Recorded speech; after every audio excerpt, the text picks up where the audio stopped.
Ya solo mama na mokola lelo toye po ete kokende kolobela biso likambo na centenaire ya papa Diangenda.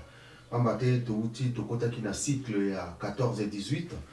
Na kati na cycle wana tomoni tofete centenaire ya papa Kisolokele, centenaire ya papa Dialungana et sikoyo tokoti na centenaire ya papa Diangenda Kuntima Joseph.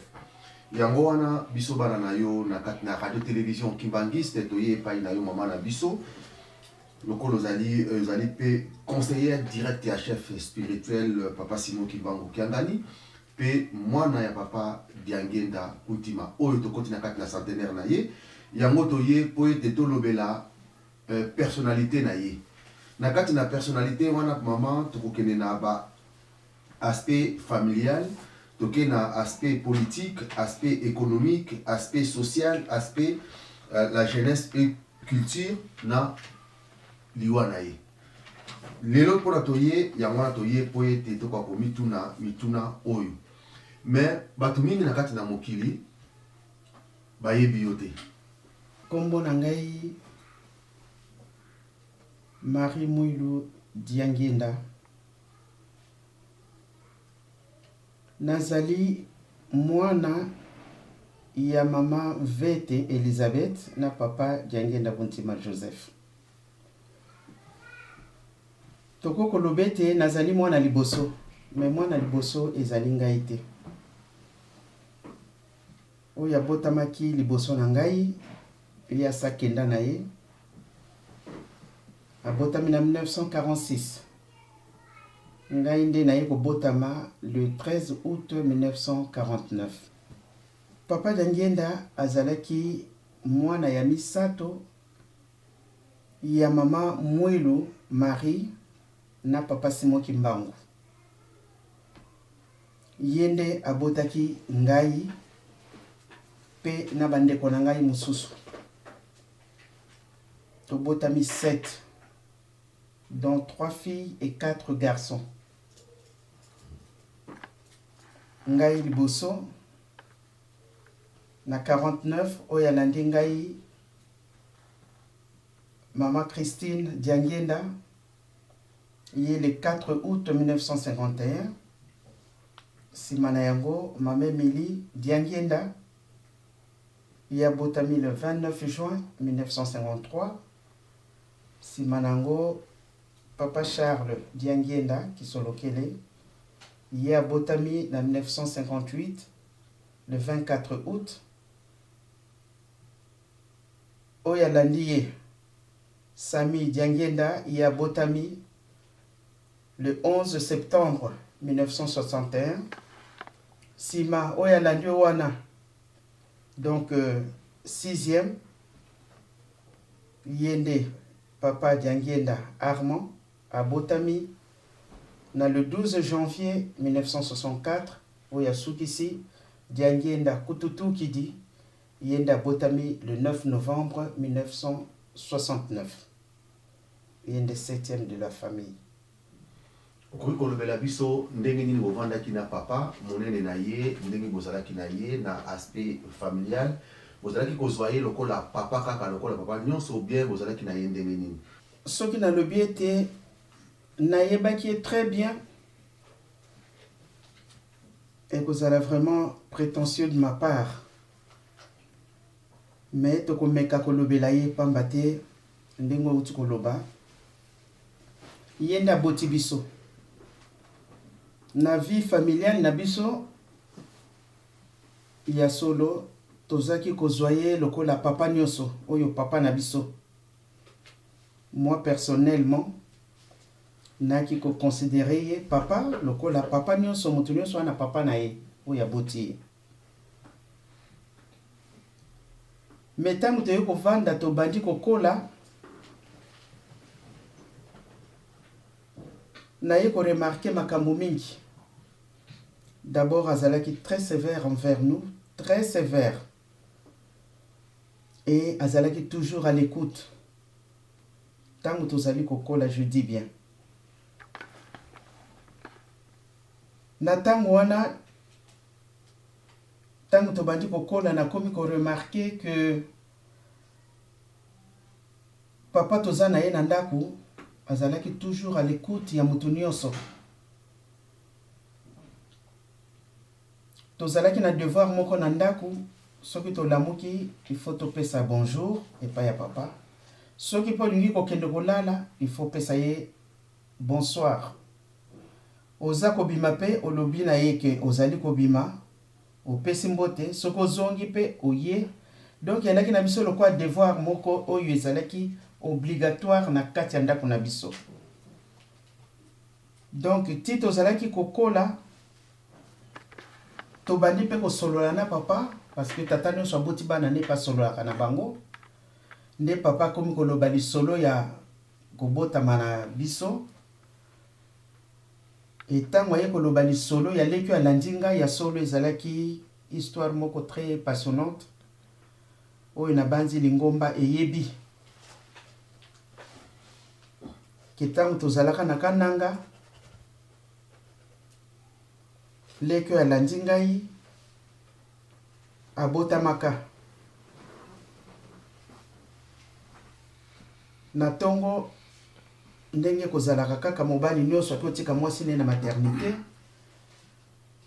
Et mama bibi ndenge toyebaki na kombo ya mama bibi akendeki na hôpital papa akei musala wana tozana kananga. Metango papa auti musala ayepo ayeba soki mwasi na ye abotaki ba prendre ye ke mwasi na ye abotaki mwana za malamu mais mama kufi azana morgue. Alors tango papa ayebisaka biso lisolo oyo na bandi kokoma kamwa mayele nde na bandi komona me tata oyo aza tata ya ndenge mususu.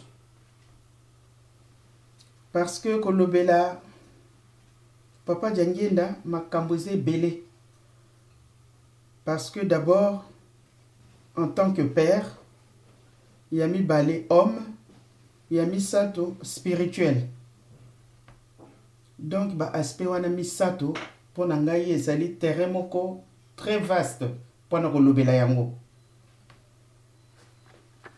Mais na bomwana ya solo ndenge moko alobaki ke bango tango bazaki pe kokola bamonaki tata na bango lokola tata nyonso. Mais tango ekomi le 6 avril tata na bango makambo yaki kosala ba miracle oyo biso toyebi nde bamonaki tata oyo aza tata ya ndenge mususu. Eh ben moi personnellement nayaki pe komona tata aza pe ndenge mususu. Pamba te tango tozokola tokomi komona bato soki baye na ndako na ndenge azalaki kosalisa bango moto abiki akei nde bisikana tomonaki tata oyo azali tata ya ndenge mususu.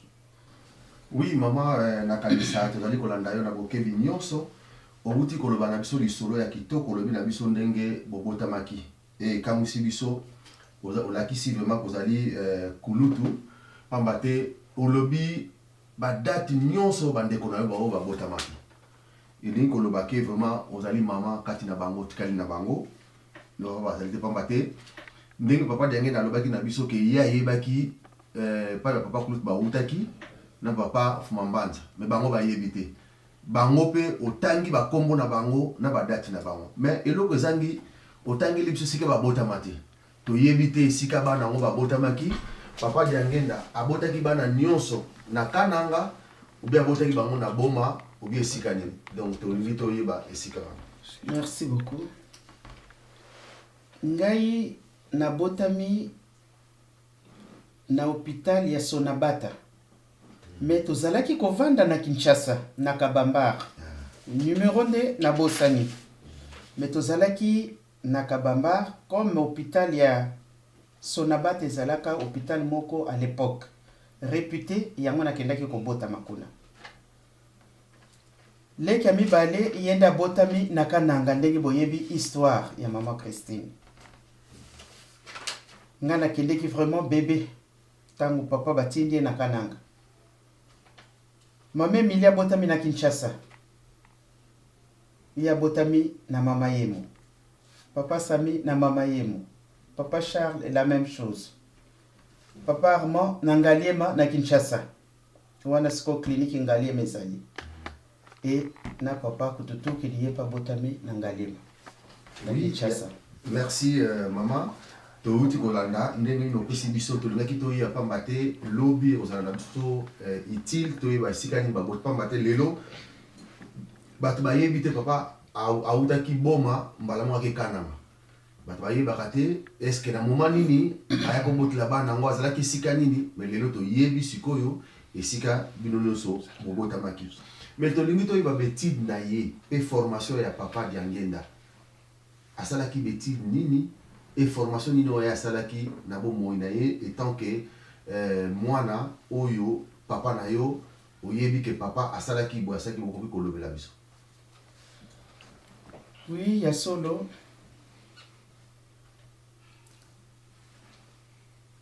papa Diangenda ya bandaki classe na ye na âge ya 15 ans to yebi ke ya zalaki le cadet de la famille, il y a Bangomi Sato, il y a Bandekone Mibale, il y a Zaki Mwanasuka. Il y a Zalaki na maman na ye, na ngombe kinsuka zako zala tout le temps na maman na ye. Papa Kulutu ndenge to yebi, il y a Kendaka, na relégation na Boma. Papa Diangenda yende akei na âge ya 15 ans, akendako banda école primaire. Et Tango Bandi na âge de 15 ans, il était toujours premier de la classe. Wana papa Kulutu azako yebisa biso. Azaki toujours premier de la classe, asisi ba études primaires na ye, a Bandi secondaire, à l'époque 4 ans post-primaire bazaki benga. Tango asilisi na colonie scolaire de Boma. Nde tango asilisi mbala moko pa ju musala. Comme administrateur kuna na Boma na territoire baki ko bengango ya Boma nda bandaki musala na yekuna tango sisi musala na yekuna aye na Kinshasa simanango batindi na Kananga kuna nda kendeki ko sala après azongi na Kinshasa toujours dans l'État. Donc, Azalaki, toujours secrétaire particulier, il y a Pétillon, qui était gouverneur à l'époque. Ndenge to yebe l'histoire, tangwana, bamindele batu bazalaki ko tambu sabiso, tozalaki sous la colonisation. Après, azongaki na Kinshasa, après Kananga, le 22 décembre 1952, azongaki na mboka Kinshasa, nda continuaki musala na ye. Azali papa aboti biso, c'est vrai. Mais tant que tozalaki ne nandako ezalaki kamwa pasi pour vraiment mi pesa kaka na biso bana na ye. Tant na ye ezalaki plus na bandimi o tozalaki komona à l'époque parce que musalo yo e bandi nazalaki mwana muke. Batu bengi bazalaki koya na ndako kuna pa ya papa azalaki na temps mingi te pona biso bana na ye même soki ozana kamwa motuno tu na ye to concernant devoir moko zanango ozana devoir a kosala oluki ye akotinde pa ya baneve na ye parce que toujours likambo yo etika na ngana mutu azalaki ko prononcer en aidant les autres je m'aide moi-même. C'est-à-dire, tant na ye mingi apesaki yango plutôt na bandimi kebiso. Mais ce qui occasion monani, il y a solo, qu'on lit ensemble les ala qui peut-être une fois par an. Les solo peko kozala, peut-être une fois par mois. Mais les ala kamwa pasi. Parce que na lobaki tango na zalaki mwana muke awana na kokoloba masolo ya bomwana te.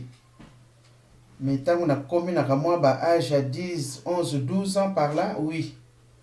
Wanande na yebi. De temps en temps, au cours aborder papa, ce qu'on a na motuna potuni a refait son réponse. Mais wana ya bomutu, naza kolobela. Côté na le spirituel, te wana zakine na bomutu. Donc papa zalaki tata moko vraiment alinga ki pe bana ne mingi. Alinga ki biso mingi. papa soki awuti musala soki akomi akoluka biso ayeba toza wapi po apesa biso mbote. Donc vraiment c'était un père très intentionné na bana na ye et asokipaki na biso mingi soki akoki. Oui, maman, tu dois continuer. Tu as Monique, il y a solo.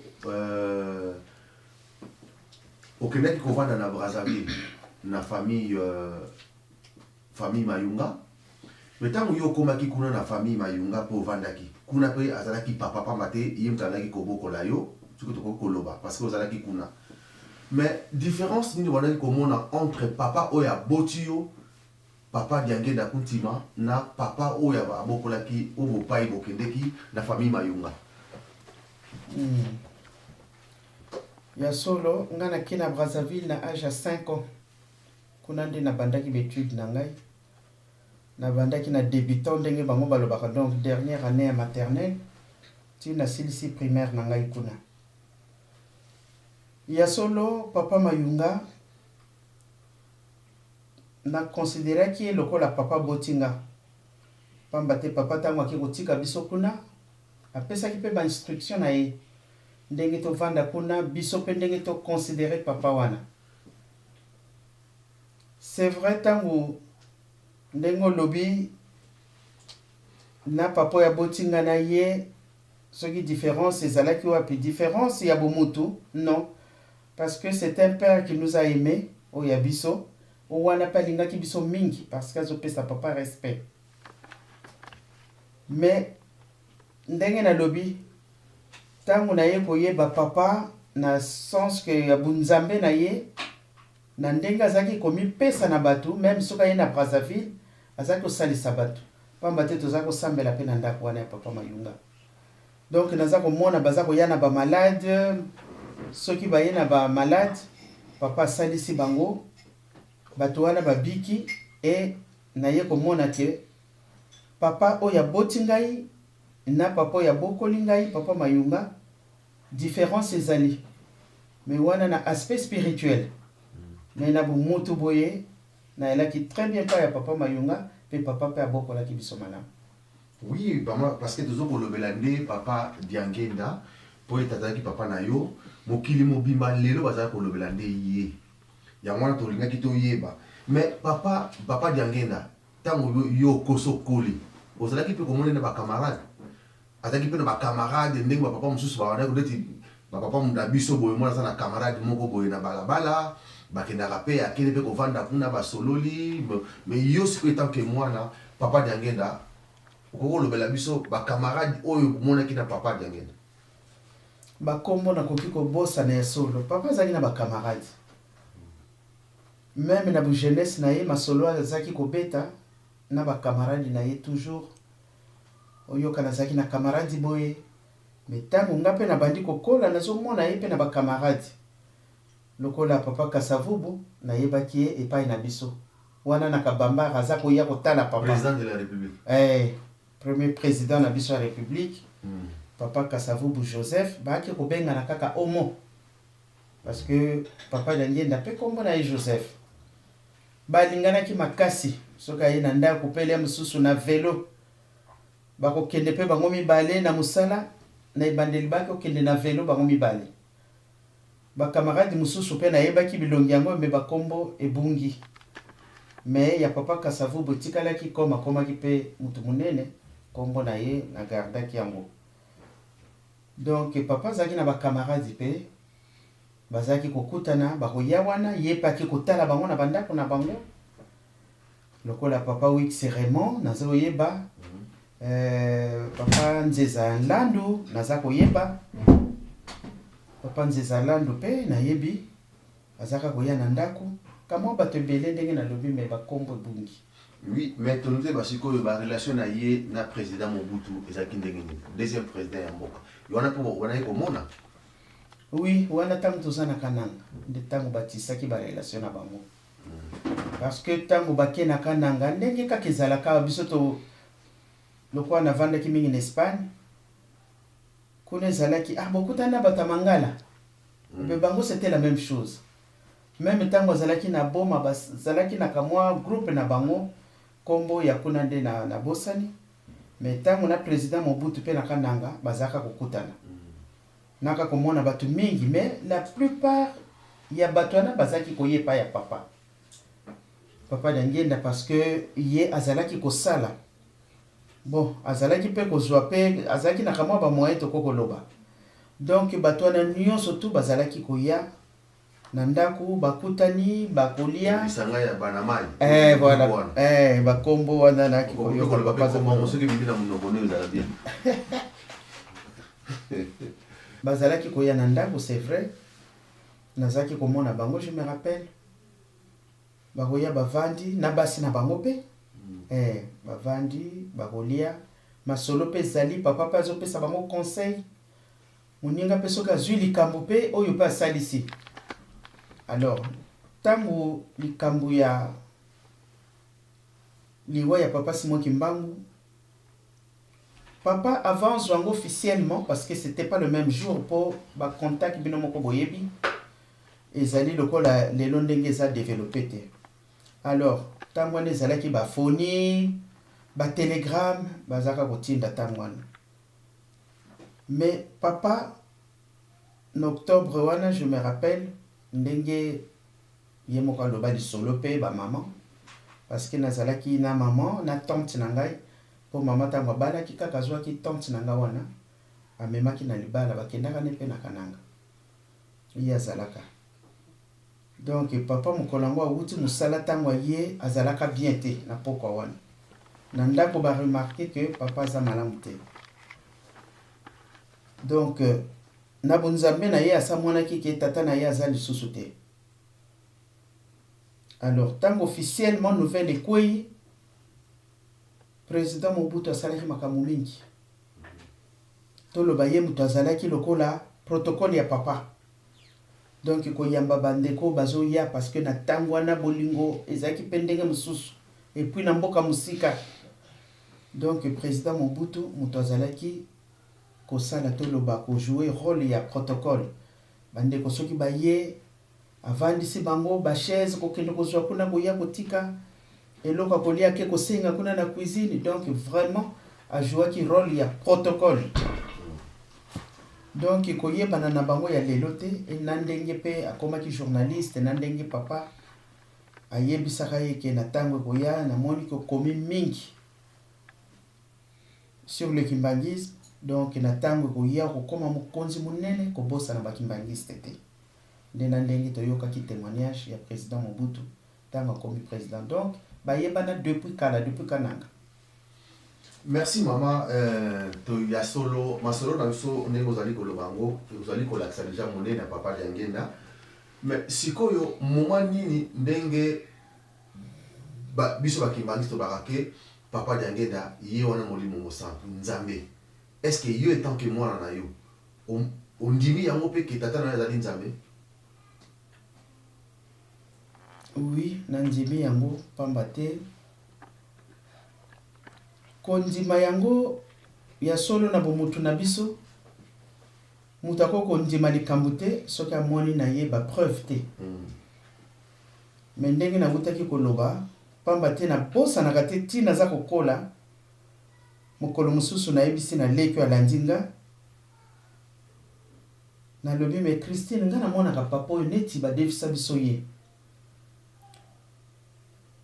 parce que na evandeli na ye na ndenge aza kosala mosala na ye po papa bazaki ya kodéranger na heure nyonso tu na ye bosanaka te. Basurveillant bakoya kosone même à 3h 4h du matin tozalaki na sonnerie na bosanaka te, soki basone toyebi ete moto malade ya ye. Naza komona bato ya ndenge na ndenge bazoya aza kotambola te bamemi ye, donc bomoni mpenza moto wana perdre connaissance. Papa ntango akosimba kaka moto wana telemi abiki. Alors toyokoyoka lisolo parce que ngai bokilo na ngai azalaki choriste, bokilo na nga tata Kina Paul, je crois mingi boyebaka ye. Ye azalaki choriste ya papa Simon Kimbangu ntango babandi mosala. Alors, azako yebisa biso makambo ebele. Na tango papa Simon Kimbangu na mboka na ye azalaki tango azalaki na très jeune azalaki mwana moko botosi exemplaire ndenge kaka bato bapesaka témoignage ya papa. Alors mokolo mosusu ayebisi na bato ya mboka bazalaki tout autour alobi ete ezalaka na 1910 po bokilo na ngai abotama avant 1910. Alobi nakobotama lisusu na 1918. Bato bamonaki ye balobi me Kimbangu za mwana malamu. Ye kuta bakisi ke ba parents na ye avant babotama ye asabotamaki. Babi tolingaka yo mingi. Mais malobo bimisi awa vraiment surprendre biso. Et toyebi histoire wana. Na 1918 le 22 mars, papa Diangenda ye kobotama. Papa ye moko ayebisi biso lisolo, bandeko na ye soki bayambi papa, baza kokange na nzoto. Mais ye soki ayambi tata na ye, on dirait maboko ezoleka dans le vide. Alobi ah, mindenge nini ngai soki na yambi tata na yambaka yo te ya alobi me muta yambaka nzoto na ye azali te parce que yo ozali ngai. Donc makambo mingi oyo ayebisa biso na lelo oyo naza kotala makambo ya yebisa ngai nazomona ngo nyonso à la lettre. Mais qui était cet homme? Bandeko ne balobi mwasi ya papa Kulutu ye mutaponaki, mwasi ya papa Mfuma Mbanza ye mutaponaki, ya ye moko ye mutaponaki. Mais mutu ambo azali nani? Merci maman, tozokende na chaque fois na mituna na biso tolingi toyeba ba relation na ye na maman ya boti ye. Pamba te azalaki mwana suka ndenge tokomonaka mama akolingaka mingi mwana suka ndenge bakolobaka. Mais ye ba relation ezalaki ndenge nini na mama moyo? Et yo bana komona nini tango bana komema yo auprès ya mama na ye? Papa azalaki très attaché na mama moyo. Ndenge moko lobi mwana nsuka. Mama moyo akende bilanga, akenda tata na mama na ye pardon. Akenda aza toujours derrière sa maman. Maman nazo sala musala ye paza ko aider. Bato kutu ya mboka balobi me ah yo zali mwana mobali. Musala nuka kolanda ka mama na yo. Mais voyez que la musala mon côté. Mais maman na yare azaki opesaka toujours réponse. Alobi eh botala kaka mikole ko ya. Ye mutako sali sabino. Soki toke vacances na mboka. Soki na komi pongai na kyokende mingi vacances epa ya mama moyo. Soki na kei na komi kuna na mboka. Toujours papa soki notika biso le premier jour tokokende na papa. Soki atiki biso alali le lendemain ye papa zongi. Alors soki tokomi kaka ozomona penza bazalaki na relation moko ya ndenge mususu. Ndenge nazaki omonela bango. Donc papa na tango wana soki amoni mama na ye azalaki nesengo ya ndenge mususu. Ndenge penza mwana oyo ya ba 3-4 ans azalaka soki amoni mama na ye azalaki na affection makasi. Soki na kenga nazaki ko observer kaka bango mibale soki balobani sima mama moyo ye pa na ngai kwa ko benga kaka musantu omona nde sikoyo akangi ngai na nzoto. Donc bazalaki vraiment na complicité pe makasi bango mibale. Ben aspect religieux ya solo soki totali kobanda avant tokoma na 1959 nakobosanaka te. Ya solo nazalaki mwana muke mais makambo mingi quand même na observaki yango nayaki komona ete papa azalaki na souci makasi na oyo concerne Lingomba. Azalaki na souci makasi. Alors avant toya kozwa indépendance oyo tokomaki kosambela librement na kobosanaka te bato bazalaka mingi. Namoni bato baza koya na mokoto de part et d'autre. Po wana toza déjà na mokoto. Bato baza koya. Curiosité naza kotuna bazo kende wapi bazaka kokende stade. Po ete tokoka kozwa reconnaissance bakende ko sala manifestation mais papa na yebi ke alobaki to sala mobulu te. To sala mobulu te parce que soki to sali mobulu to koya ko bebisa. Mais batou les gens en avaient marre ya ko sambela kaka na bandaku na kobombana et papa avant ça mokumba wana zalaki na yango ndenge azalaki kotambusa bato namonaki ete ya solo papa aza kosala mosala ndenge moko alobaki nga naza kosalaka mosala ndenge tata na nga aza kotindela ngai yango. Donc ntango bato baye ebele na mokoto papa apesi conseil alobi tosala mobulu te. Bato nyonso bakendaka stade po ete basala manifestation to balakisa mécontentement na bango po bakoka kolibere biso. Donc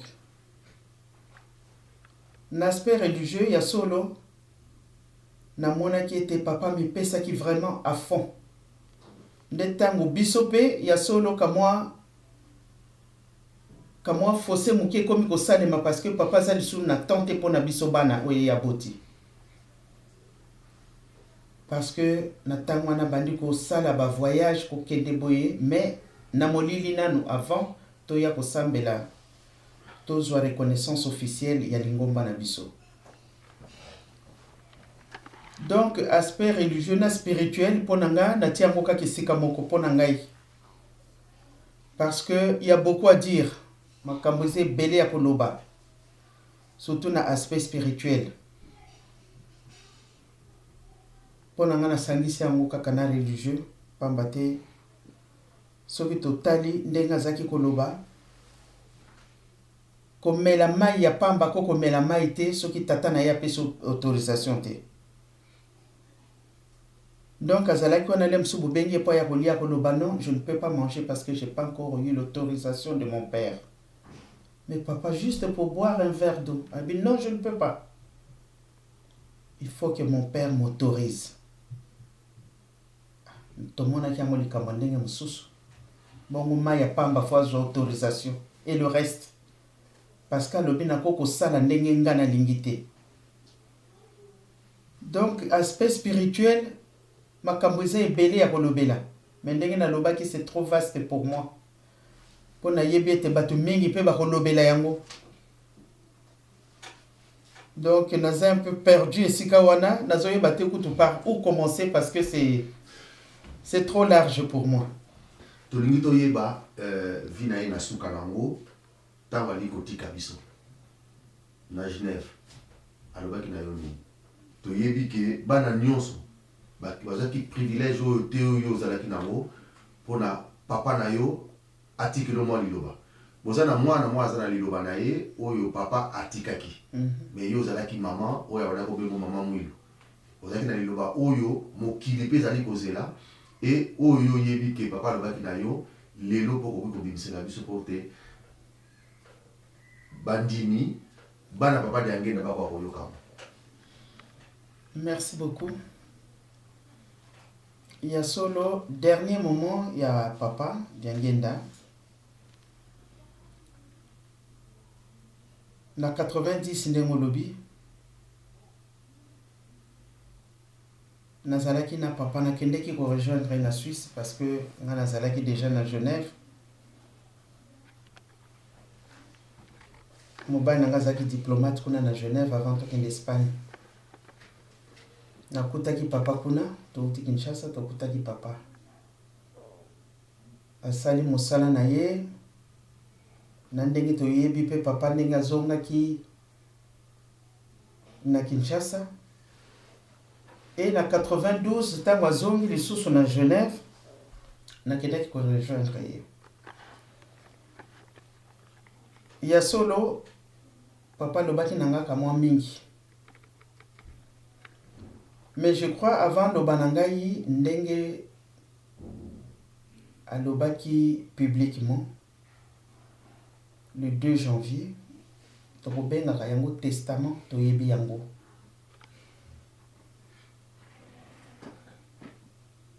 Papa sololi nanga kamwa mingi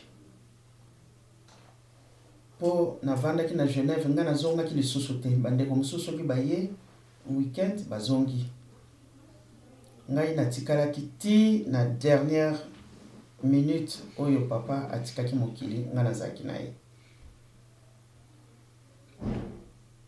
Ya solo papa asololi na ngai makambo ya mokili ndenge mokili yango ezali kotambola lelo oyo. Ayebisaki ngai yango. Alobi mokili ekosila mayele wana nabosanaka te. Mayele ya mutu ekosila e biso bakimbangiste bato tokopesa solution. Mokonzi akolota ndoto makobosa na yango ndenge toyebi lisolo ya Daniel nde bakoya kotuna na yo kimbangista. Makambo mosusu ezali na ngai personnel, c'est-à-dire na koloba yango tango likambo yango ekosalema nde mokolo wana je vais me dévoiler na koloba nyonso. Na kobimisa nyonso ndenge papa lobelaki yango. Mais pour l'instant, na garde yango mpo na ngai nanu parce que ce n'est pas le moment. Mais ya solo ndenge tata nyonso asololaka na mwana na ye alobi na ngai naloti ndoto maman tozongaki Kinshasa. Tozongaki Kinshasa wana tozali le 5 juillet 1992. Alobi naloti ndoto tozongaki Kinshasa. Tokomi na Kinshasa bato ebele na aéroport. Tokomi na centre d'accueil bato bazaki mingi bazalaki kozela biso. Président Mobutu ayaki na mwasi na ye. Bayaki pe na fleur na bango. Ndoto yango ngai epesi nga makanisa ndenge mosusu. Nasi nakomaki à l'extrême. Pamba te président Mobutu aye na ba fleur. Mbala moko nakanisi ke papa tokozala ne lisusu te. E nga na bandi kolela. Papa lobi non. Mama mokolo boko mona ke to boyoki naza lisusu na mokili oyo te bolela ngai te. Parce que nayaki vivant nakozonga vivant. J'ai rempli ma mission. Le 30 juin 1990, au monaki nazwaki diplôme. Nasi nazwaki diplôme parce que nasalaki oyo tata na ngai asengaki nasala. Et na remplissaki mission na ngai. Donc là je suis fier de repartir. Na bomoto ezali kaka pasi, c'est vrai esalaki nga pasi, mais ndenge na lobi to wumelaki masolo na bosa na date wana te. Mais na koloba ngo un jour. Pour le moment, je m'abstiens. Pendant que ça, j'aurais dû commencer par là. ya ko souhaiter d'abord ba vœu na mobu oyo tokoti ya 2018 ndenge na lobi oyo mokili surtout les kimbangistes toza kozela yango le 22 mars ezali nde centenaire ya papa Diangenda oyo biso nyonso tozali kozela yango naza ko souhaiter na bakimbangiste kaka te me na batu nyonso pe ya mokili kobanda l'Afrique, l'Europe, l'Amérique, l'Asie, l'Océanie na souhaité batu nyonso année ya paix année oyo ezala année ya kimia pona mokili mobimba et surtout pona moto mwindu parce que c'était son souci bisika nyonso moto mwindu azali ya kozalaka kaka na pasi mais espérons centenaire na ye et komemela moto mwindu la paix partout où il se trouve maloba nanga ya suka yango wana